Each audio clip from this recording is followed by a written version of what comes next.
इसने हर वर्ग और हर सेक्टर को प्रभावित किया, लेकिन जो स्टूडेंट कम्युनिटी है, खास करके कॉम्पिटिटिव एग्जामिनेशन की तैयारी करने वाला, उसको कोरोना महामारी ने सर्वाधिक प्रभावित किया, क्योंकि इसमें उम्र और अटेम्प्ट की सीमा होती है। यूपीएससी में अटेम्प्ट है, उम्र भी है, बाकी एग्जाम में अटेम्प्ट नहीं है, लेकिन उम्र की सीमा तो है। ऐसे में यदि 2 साल आपका कोरोना महामारी की भेंट चढ़ जाए तो क्या आपको नहीं लगता कि उसकी भरपाई होनी चाहिए, सरकार को कंपेंसेट करना चाहिए? जबकि सरकार ने हर सेक्टर को कंपेंसेट किया है, हर वर्ग को कंपेंसेट किया है। जहां भी कोरोना का साइड इफेक्ट हुआ है उसको सरकार ने कंपेंसेट किया है, लेकिन यूपीएससी के छात्रों को अब तक सरकार ने कुछ भी नहीं दिया है।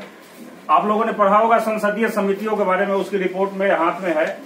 Department related parliamentary standing committee, जिसके चेयरमैन सुशील कुमार मोदी जी है, इस कमेटी का कहना है कि कोरोना महामारी में यूपीएससी के छात्रों का बड़ा नुकसान हुआ है, इसलिए सरकार इनको एक्स्ट्रा अटेम्प्ट और आयु सीमा में छूट दे।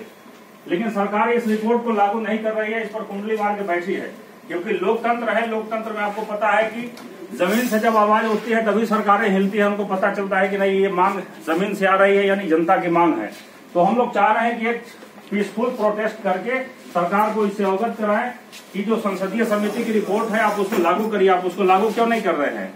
लोकतंत्र में अगर संसद की नहीं सुनी जाएगी तो फिर लोकतंत्र का क्या होगा, आप समझ सकते हैं। मिनी पार्लियामेंट कहा जाता है संसदीय समिति की जो रिपोर्ट होती, संसदीय समितियों को मिनी पार्लियामेंट कहा जाता है। उसका रिपोर्ट का बड़ा अपना महत्व होता है।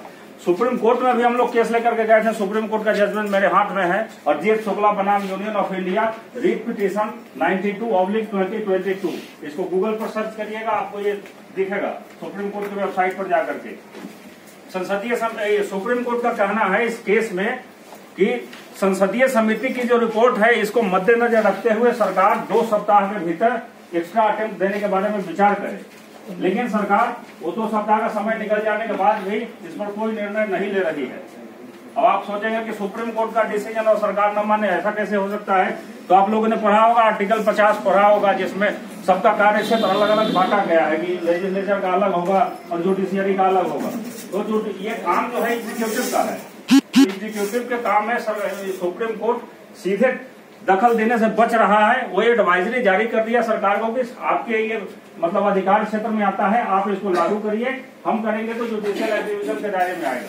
और कोर्ट ने बताया कि 1955 का जो यूपीएससी का रेगुलेशन है उसके सेक्शन 4 में सरकार के पास ये अथॉरिटी है कि वो आयु और अटेम्प्ट में रिलैक्सेशन दे सकती है।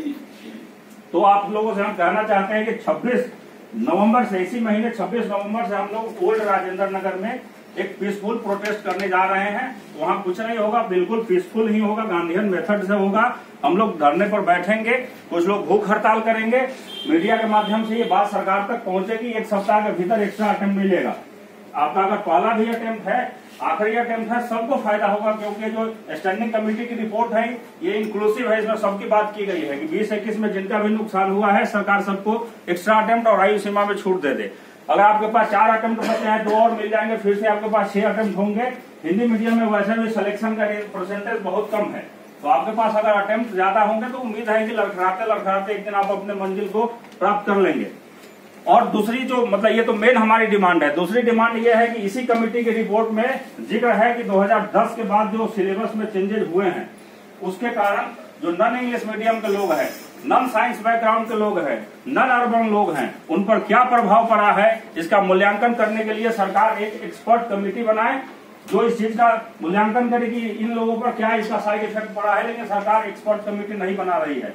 आप लोगों को पता होगा कि सिलेबस चेंज करने के बाद हिंदी मीडियम के लोग खोजने से नहीं मिल रहे हैं, दूरबीन लगा के देखना पड़ता है जब रिजल्ट आता है तो कि कहाँ है हिंदी मीडियम वाला।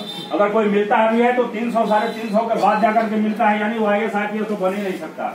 अगर उसका सपना है कि IAS IPS बनेंगे तो नहीं, नीचे से कुछ मिल जाए तो मिल जाए। आप रेलवे में चले जाइए, उधर IRS में चले जाइए, लेकिन IAS IPS तो भूल जाइए।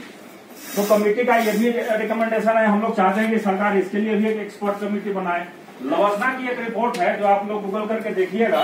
2014 के बाद लवासना अपने रिपोर्ट में कह रहा है कि 2014 के बाद सिविल सेवा में 61% केवल इंजीनियर सेलेक्ट हो रहे हैं।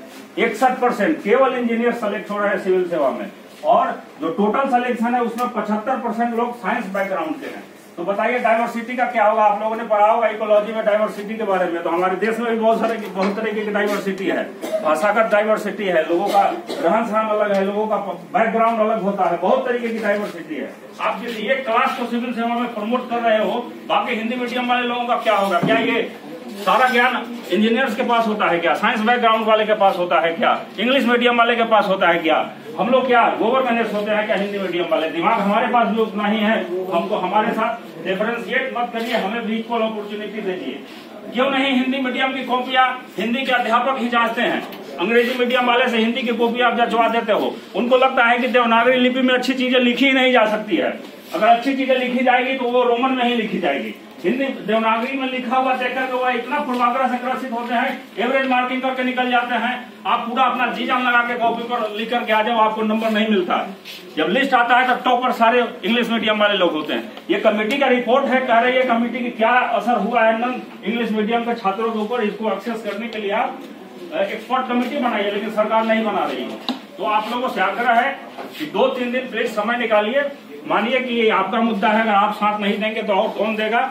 2-3 दिन का समय निकालिए, हमारे साथ जुड़िए और इस आंदोलन को सफल बनाइए। अच्छा, आप लोगों से मैं पूछना चाह रहा हूँ